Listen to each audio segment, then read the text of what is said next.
Ravi de vous retrouver pour l'édition de 12h45. Bonjour à tous, le sommet du journal. 6 avril, journée mondiale du travail invisible, une occasion pour donner de la visibilité à tout travail qui n'est pas officiellement reconnu.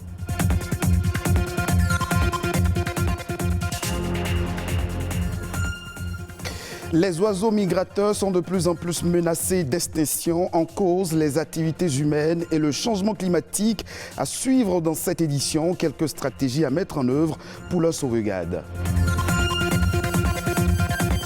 Plus de 150 000 tonnes de poissons sont importées chaque année au Bénin. Malheureusement, la pêche et l'aquaculture ne couvrent pas encore la demande sur le marché.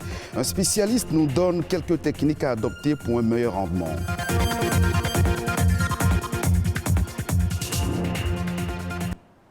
On célèbre ce 6 avril la journée mondiale du sport pour le développement et la paix. L'occasion de rappeler à tous que le sport a toujours joué un rôle important dans toutes les sociétés, que ce soit sous la forme de compétitions sportives, d'activités physiques ou de jeux. Mieux, le sport est un droit fondamental et un outil puissant pour renforcer les liens sociaux, promouvoir le développement durable, la paix ainsi que la solidarité et le vivre ensemble. Connaissez-vous le travail invisible? A priori, on pourrait penser qu'il s'agit du travail non déclaré ou des professions officiellement interdites. Et pourtant, il n'en est rien. Il s'agit en effet du travail qui n'est pas reconnu comme tel ou non comptabilisé dans la création de richesses au sein d'un pays. À l'occasion de la Journée mondiale du travail invisible, célébrée ce 6 avril, Ulvaeus Balogun s'est intéressé au travail invisible et son importance. Suivons ensemble son reportage pour mieux comprendre. Répandu à travers le monde, le travail invisible est un concept élaboré au Québec par l'Association féminine d'éducation et d'action sociale. Il désigne le travail d'un parent qui met sa vie professionnelle entre parenthèses, le temps d'élever ses enfants et de les amener à une certaine autonomie. Des femmes, mais aussi des hommes qui travaillent à maintenir un environnement sain pour la famille. Créé depuis 2001, le concept du travail invisible fait donc référence au travail qui n'est pas officiellement reconnu. Il s'agit plus précisément du travail que les femmes exécutent au foyer, mais aussi dans l'entreprise de leurs conjoints, ou encore du travail non rémunéré des parents auprès des enfants ou de leurs proches âgés en perte d'autonomie, malades ou handicapés. En effet, le travail invisible concerne beaucoup plus les femmes que les hommes. Et bien qu'elles aient investi le marché du travail rémunéré, le partage des tâches escomptées dans le couple et la famille n'est pas évident. Ainsi, les femmes se retrouvent souvent avec la charge entière des enfants, l'organisation de la maison avec les activités ménagères et pour plusieurs, la responsabilité des parents vieillissants ou malades. Si individuellement ce travail invisible peut paraître dérisoire aux yeux de certains, mis bout à bout, il pèse lourd. Selon l'Organisation des Nations Unies, la valeur annuelle du travail invisible non rémunéré des femmes à travers le monde est évaluée à 11 000 milliards de dollars américains.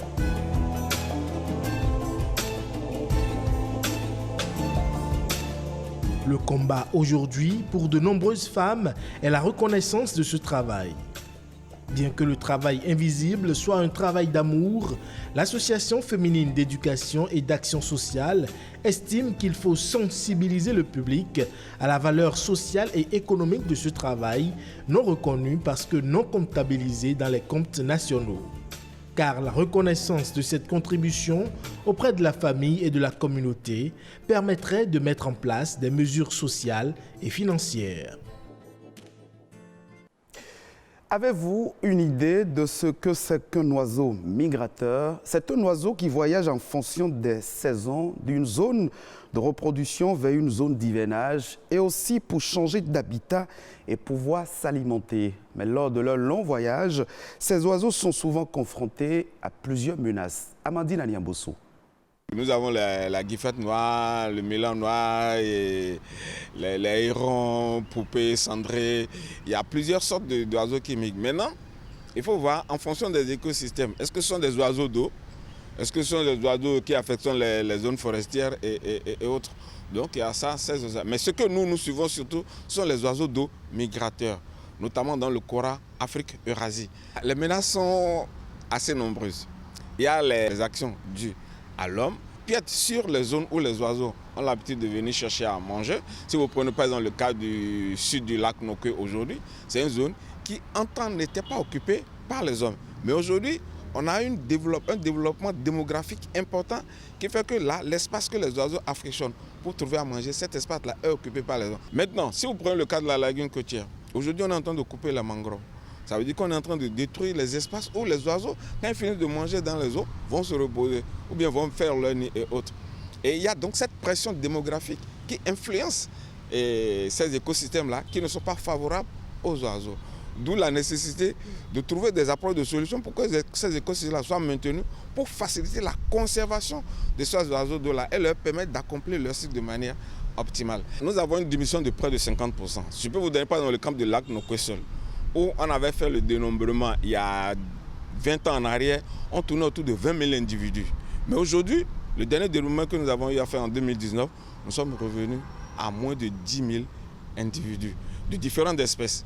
Maintenant, ce que nous devons faire, c'est de voir quels sont les types d'espèces qui ont baissé en effectif et pourquoi. Donc il y a toutes ces questions-là qui font qu'aujourd'hui les spécialistes des oiseaux d'eau sont en train de suivre ces différents phénomènes-là pour voir à quoi est dû. Est-ce que c'est seulement la pression de l'homme sur l'écosystème ou bien est-ce qu'il y a d'autres paramètres qui influencent l'effectif des populations?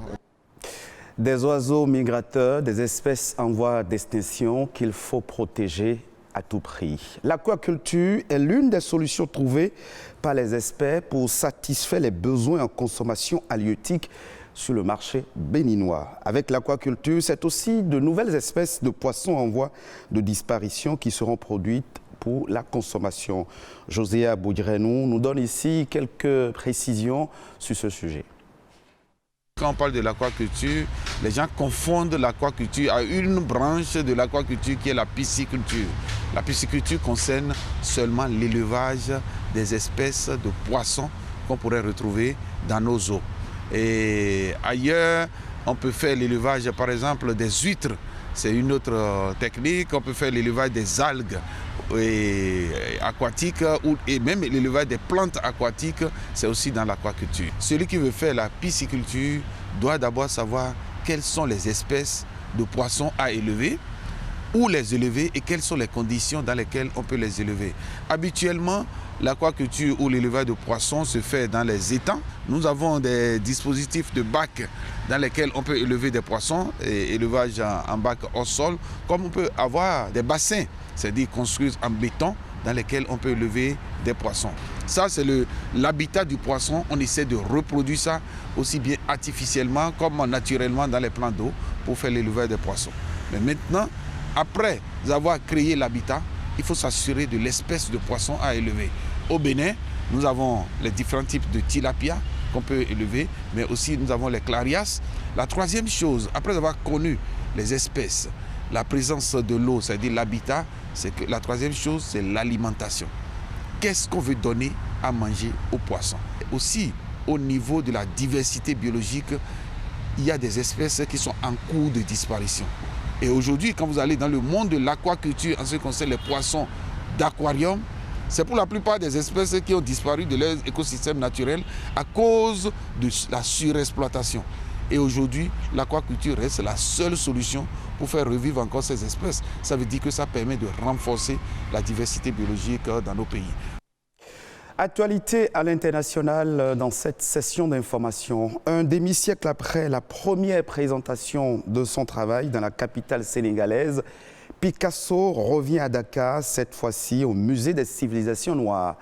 Pablo Picasso a été largement influencé par les masques et les statuettes du continent africain. Le reportage de Sarah Sako de France 24. Mise en regard avec autant d'objets d'art africain anciens qui auraient pu l'influencer. L'exposition Picasso à Dakar rend hommage à la fascination du maître espagnol pour ses objets rituels. Cette ligne continue avec l'arête du nez, l'oreille qui est juste esquissée. Cette œuvre a été placée à côté ou en regard d'un masque baoulé. Les 15 pièces sont de véritables chefs-d'œuvre, donc une sorte